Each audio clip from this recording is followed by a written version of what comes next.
Champions League semi-final, second leg, early predictions, Inter Milan versus Barcelona, and of course, Arsenal travel to Paris to try and get back into the tie. We're going to predict both fixtures. We have to start off with what we saw in Barcelona last night. We saw the rise of maybe the greatest 17-year-old in the history of football. We saw the rise of Hansi Flick's Barcelona being a serious contender to win the Champions League. A lot of people made that prediction early on in the tournament, but now we've seen it to fruition, particularly the attacking outlet from Barcelona, how good they are on the ball. They still need to work on a few things, but going to Inter Milan will be very challenging for Barcelona. Their record against Inter Milan in Italy is absolutely woeful if you actually look at it throughout the years, throughout the decades. It's going to be really hard to go there. You have to look at Yamal, what he did against Inter Milan. It was absolutely outrageous. You do see 17-year-olds have 5, 10, 20-minute spells in a 90-minute game. We've seen, even a young Messi. We've seen a young Wayne Rooney. To see Lamine Yamal have 70, 80 minutes of dominance on the right-hand flank. He tried at least. He must have tried 15, 20 high-level things in a Champions League game, and it felt every single thing came off. Now, obviously, you're going to whip things into the box. The strikers are going to quite get there, especially if you're Ferran Torres, nowhere near as good as Lewandowski, with all due respect. But it felt every ball that he put on a silver platter for Ferran Torres, for Dani Olmo, Rafinha, was of a level that was absolutely world class. They could have scored 10 with some of those crosses that Yamal put into the box. It was outrageous. Every ball was the right decision.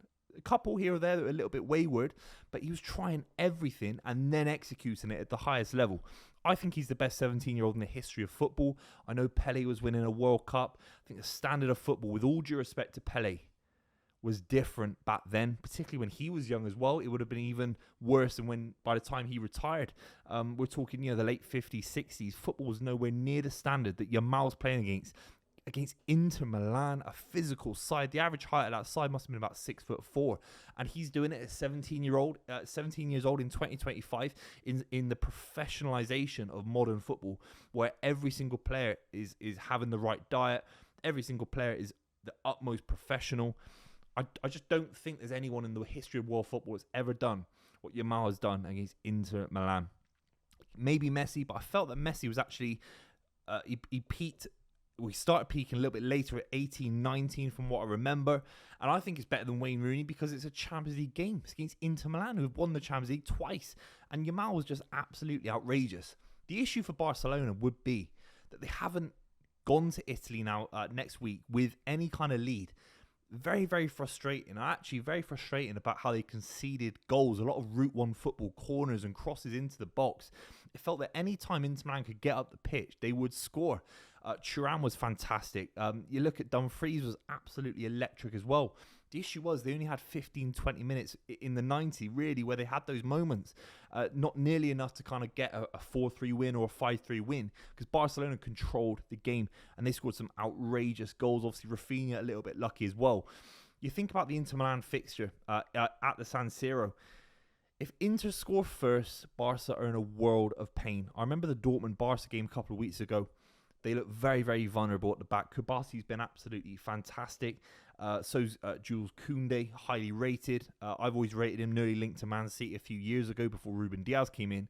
But you do feel that Hansi Flick, all-out attack, it could cost them. If Inter Milan score early, they're going to be in a world of pain. The San Siro was built for nights like this. The San Siro was built for Jose Mourinho kind of football, grinding it out, and Inzaghi will know what to do. I think it's a minor miracle that Henrik Mkhitaryan, that Çalhanoğlu are still grinding out Champions League fixtures in that midfield. It's absolutely ridiculous, with Darmian coming on as well. It's a minor miracle what he's doing in Inzaghi. It's a minor miracle. That being said, you always have to back the side that has such a golfing quality. World-class players, Rafinha on for the Ballon d'Or. Pedri was outstanding in the game. And then, as I said at the start of the video, Lamine Yamal, the best 17-year-old in the history of football.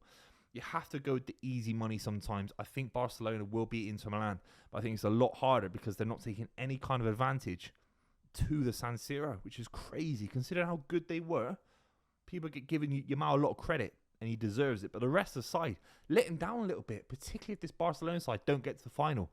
Based on how good they are, how high scoring they are in the Champions League, some of the highest scoring players in the history of Champions League football, they'll let him down if they don't beat Inter Milan, in my honest opinion. Let's just talk about PSG versus Arsenal. I think you have 72 hours to reflect on what happened at the Emirates. I think it was a flat atmosphere. I think it alludes to such a big club, a massive club, the pressure on Arteta, the pressure on Arsene Wenger and the managers before him as well to win the European Cup.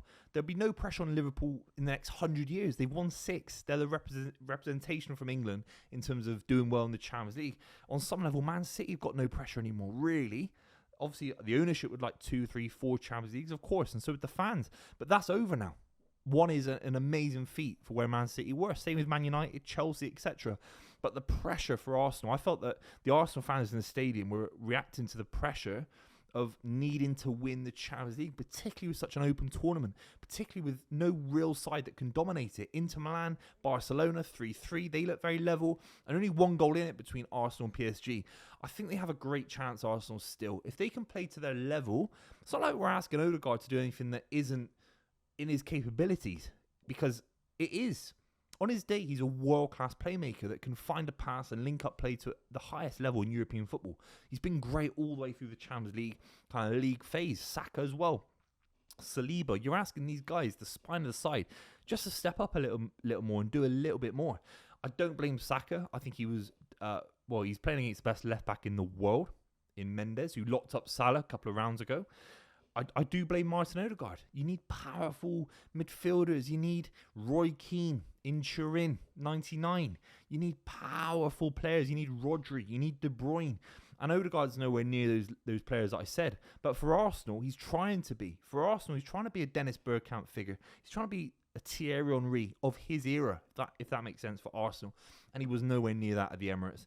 I think they looked at the game. I think the first minute, the ball kind of kicked off from the centre circle. Arsenal looked up and thought, wow, we've got a real team. We're playing a real manager who's won the Champions League. For some, the best club side in the history of football with Suarez, Neymar and Messi. Luis Enrique built that side. It was an outrageous team that smashed Juventus in the final. 2015, I think it was. This is a serious manager who he'll think he deserves more Champions Leagues under his belt. And bringing it to PSG would give him a very, very big achievement.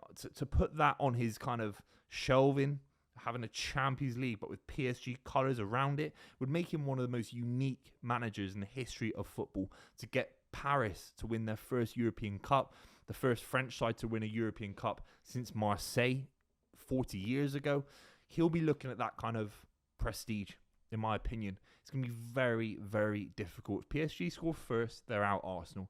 But if Arsenal score first and PSG bottle it, because they can definitely bottle it with their legs, particularly with the French league. I believe that. They're a fantastic side, but you can get at Paris. You really can. A poor Man City side scored a couple a few months ago against PSG. 4-2 loss. You can definitely have a go at PSG. I think Arsenal might just do it. I think it'll be Arsenal versus Barcelona. Oh, it's going to be juicy. Let me know what you think in the comments down below. Was that a fair appraisal? No trying to slag off PSG. They're fantastic. You just have to back Rice, Saliba, Saka, surely, to put in a better performance. Arsenal versus Barcelona in the final. Those are my predictions. Let me know what you think in the comments down below. And make sure you subscribe if you're new to the channel.